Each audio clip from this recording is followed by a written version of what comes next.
आज मैं आपसे बात करूंगा कि आपको किस तरीके से पढ़ना चाहिए, कितना टाइम किस हिस्से पर देना चाहिए। मेरे प्यारे बच्चों, मैंने अपने वीओडी बैचेज में एक सेक्शन डलवाया है जिसे हम कहते हैं कैलकुलेशन कैप्सूल।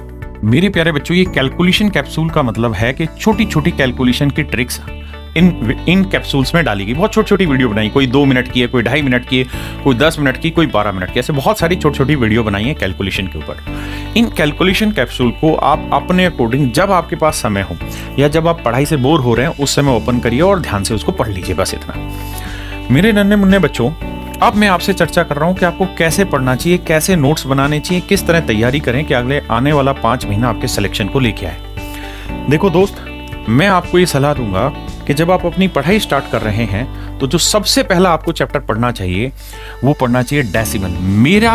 मैं जो आपको समझाना चाहता हूँ ये कि ये चैप्टर वो ज़रूरी है या ये मेरा सजेशन है जो आपको अच्छे तरीके से स्कोर दिलाने में मदद करेगा।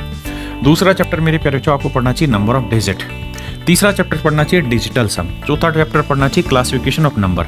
ऐसा मैं इसलिए कह रहा हूँ मेरे बच्चे, क्योंकि ये वो चैप्टर हैं जो समझने में आसान है लेकिन आपके अरिथमेटिक का भी बेस तैयार करेंगे, आपके एडवांस का भी बेस तैयार करेंगे। बहुत सारे बच्चों के साथ दिक्कत ये है कि वो सीधा परसेंटेज से शुरू करते हैं लेकिन उनको डिजिटल सम नहीं आता, उनको डेसिमल की समझ नहीं है। जब आपको ये सारी समझ नहीं होगी तो आप ऑप्शन से प्ले कैसे कर पाओगे? अगर आप ऑप्शन से खेलना जानते हैं तो उसके लिए ज़रूरी है कि इन सारी चैप्टर की समझ हो आपको। इसके बाद मेरे प्यारे बच्चों आपको पढ़ ही लेना चाहिए कंप्यूटर नंबर सिस्टम। वैसे आज तक इससे मुश्किल से 2-3 ही सवाल आए तो बहुत ज़रूरी नहीं है, लेकिन पढ़ लेना चाहिए। अगला चैप्टर डिविजिबिलिटी पढ़ना चाहिए क्योंकि इतना जबरदस्त यूज है डिविजिबिलिटी का। अरिथमेटिक के हर एक क्वेश्चन में, हर ऑप्शन से लड़ने में आपको डिविजिबिलिटी से मदद मिलेगी, विभाज्यता से। मेरे प्यारे बच्चों, एपीजीपी हर जगह जरूरत पड़ेगी। उसके बाद आपको पढ़ना चाहिए रिमाइंडर थ्योरम, शेषफल प्रमेय। ये सारी चीजें सेगमेंट वाइज, सिस्टम वाइज बटी हुई हैं। इसके बाद आपको पढ़ना चाहिए यूनिट डिजिट, इकाई का अंक। इसके बाद पढ़ना चाहिए नंबर ऑफ ट्रेलिंग जीरो। इसके बाद आपको पढ़ना चाहिए नंबर ऑफ फैक्टर्स। मेरे प्यारे बच्चों, यहां तक मैं कह सकता हूं कि आपका मोटा मोटी नंबर सिस्टम का हिस्सा आता है। मैं आपको सजेशन ये दे रहा हूं कि आपको उसके बाद पावर शर्ट्स एंड इंडाइसेस पढ़ना चाहिए, फ्रैक्शन पढ़ना चाहिए।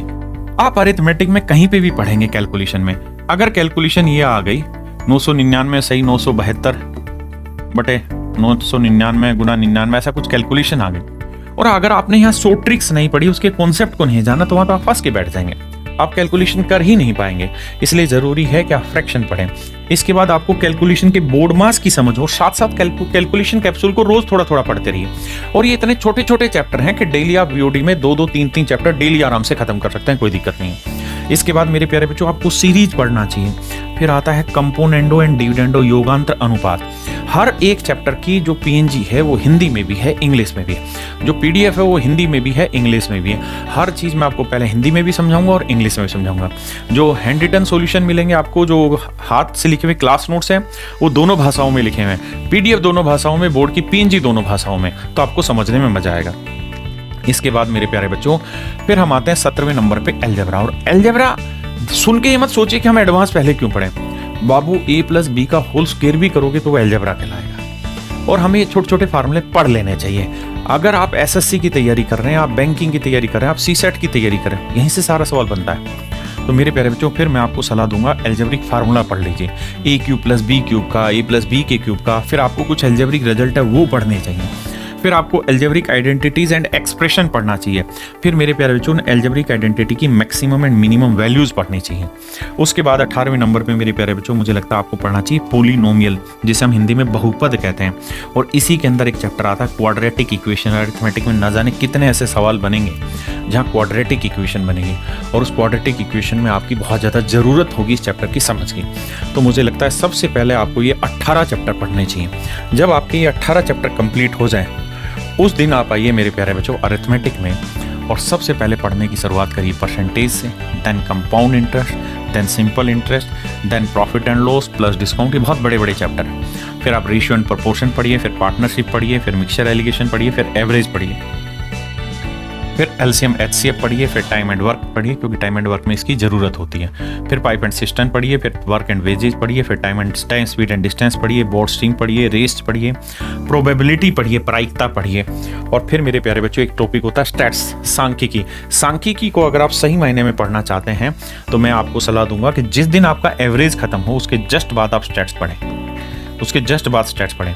स्टैट्स में होगा क्या कि लगभग 50% कॉन्सेप्ट तो आपके एवरेज के मिलेंगे और 50% न्यू कॉन्सेप्ट होंगे, तो यहाँ आपको समझने में मजा आएगा, सेम सी चीजें मिलेंगी। इसके बाद मेरे दोस्त आपको डाटा इंटरप्रिटेशन यानी डीआई खत्म करना चाहिए अरिथमेटिक के एंड में। कैलकुलेशन कैप्सूल रोज करने हैं, मिस नहीं करना किसी भी हालत में। और मेरे बच्चे जिस दिन आप इस सिलेबस तक पहुंच जाए, यानी शुरुआत में नंबर सिस्टम, सिंप्लीफिकेशन, अलजेब्रा के कुछ चैप्टर बताए, पॉलिनोमियल के बताए, उसके बाद पूरा अरिथमेटिक के, जिस दिन आपके चैप्टर खत्म हो जाए मेरे बच्चे, उस दिन आपकी शुरुआत होती है मॉक टेस्ट देने की। और फिर आप मॉक टेस्ट भी रोज लगाइए और इसके बाद आ जाइए एडवांस पोर्शन पे। एडवांस पोर्शन की शुरुआत करनी है आपने ट्रिग्नोमेट्री से, त्रिकोणमिति से, उसी में हाइट एंड डिस्टेंस आएगी। ये नाम छोटा है ट्रिग्नोमेट्री, लेकिन इसमें बहुत सारे कंटेंट, बहुत सारे छोटे छोटे चैप्टर शामिल है।